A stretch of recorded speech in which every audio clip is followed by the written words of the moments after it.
us out, Julian exclaimed. What are we going to do? All right, we're going to buy the only thing we can afford, time. We'll go down to the Salty Siren Tavern and hide out, Bethany declared. Just as they were about to leave, they heard Bernard Vance's voice from the hallway. Why, it's Mr. Vance. Look at Mr. Vance. It's Mr. Vance. He was talking to Eleanor. Oh, hi. Hi. How are you doing there? I just came here to tell you. Mr. Vance, would you like to step inside for just a moment? Julian asked, quickly pulling him in. Oh, thank you very much. Thank you. Like I was saying, I told the wife they're really not bad kids. Why don't we invite them to dinner tonight? Bernard said, completely oblivious to their panic. Are you still sulking about those kids walking out on you? Eleanor asked, having followed him.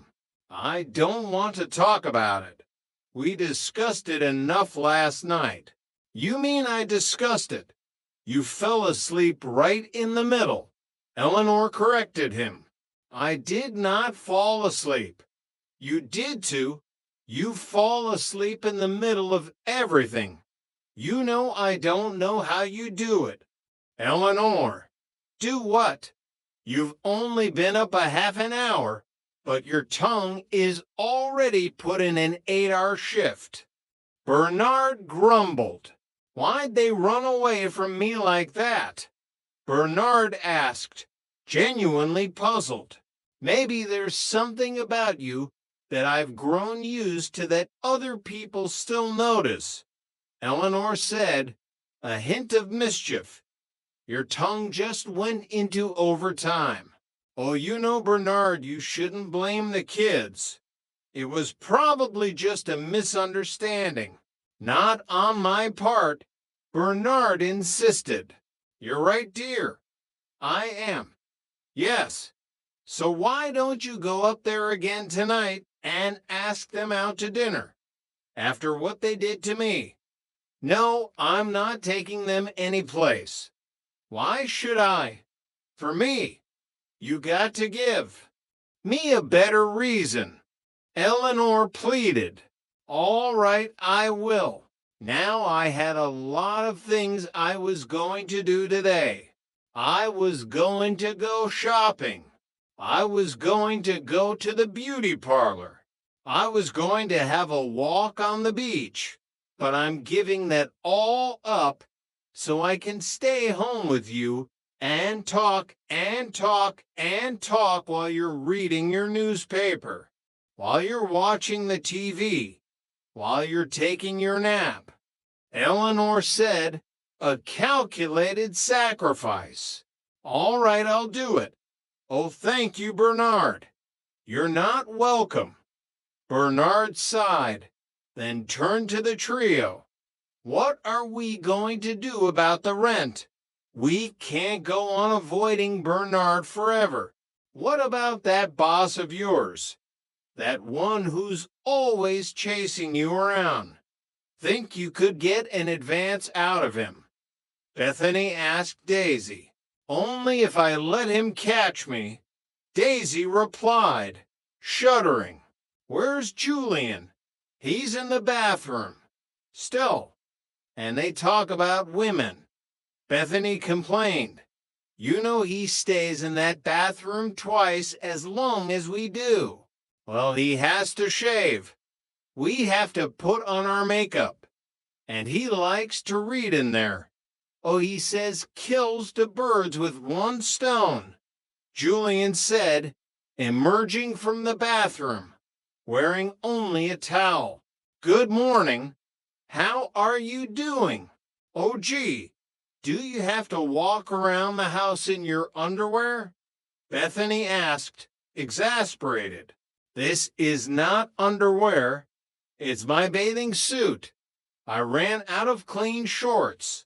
Julian insisted. Well, in that case, it's all right. Why wasn't it all right before? Because before I thought it was your underwear. Yeah, but it's still the same shorts. You can't tell the difference. Julian argued. I can. How? Because your underpants have giraffes on them. Bethany deadpanned. You don't catch us walking around the apartment in our underwear. Daisy said, You've been too quick for me. Julian grinned. Hey, don't you have any friends who could loan us some money? The guys I know don't have that kind of dough, except Charlie. He suddenly came into a lot of money. Well, call him. I can't. He's in jail. You're a big help. Bethany sighed. Well, how about you two? You should be able to raise some money. Hey, why don't we have a garage sale? We don't have a garage. Daisy pointed out. We could rent one. With what? With the money we make from the sale. Dummy. Bethany said. How about you, Bethany? Can you get a loan? Oh, forget it. I always have trouble getting loans, even though I go in there with 10 impeccable references. What's the trouble? They always check them out. Bethany said, Well, I guess no loans. Loans. Yes, loans. No, no loans. Yes, loans. Yes, loans is the key. Julian suddenly started repeating the word loans like a mantra. He's really flipped out. Should I call a doctor or get an escort? Daisy whispered. Why did I make you do that? I'm such an idiot. That's the answer. Julian exclaimed. There is a financial aid department at my school. They give loans to students in need. They have to make up a really sad story. Well, you've got one. You were robbed. Weren't you? Yeah. And if you don't pay the rent, they're going to throw you out on the street. Yeah. And just to clinch it, tell them you've got two weak girls depending on you. Bethany said, a hopeful glint in her eye. Yeah. Well, what are you waiting for? Can I tell them you're pregnant? Daisy asked. Get out of here. Julian pushed her playfully. At the financial aid office, Julian sat across from Dean Sterling, a stern but sympathetic man. Now there are just a few questions. What did you want this money for? Well, the rent money was stolen. Our apartment was burgled. They just smashed right in.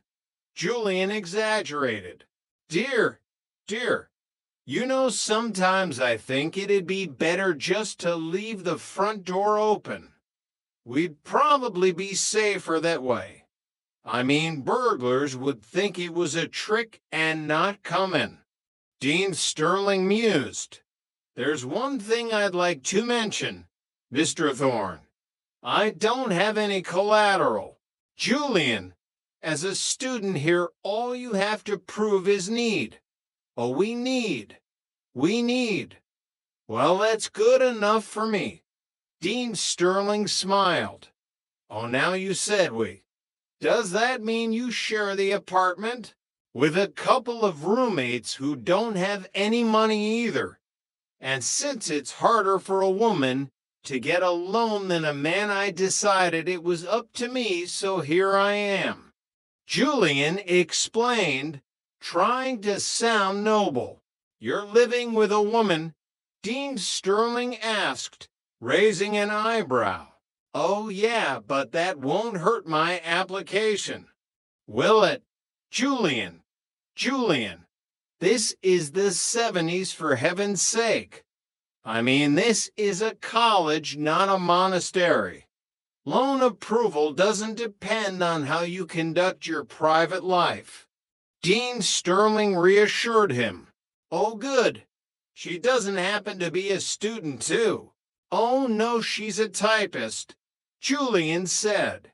Oh, yes, oh, well, that's all right. Now, what is your other roommate do? Oh, she works in a flower shop. I really appreciate this. Mr. Sterling, you live with two girls.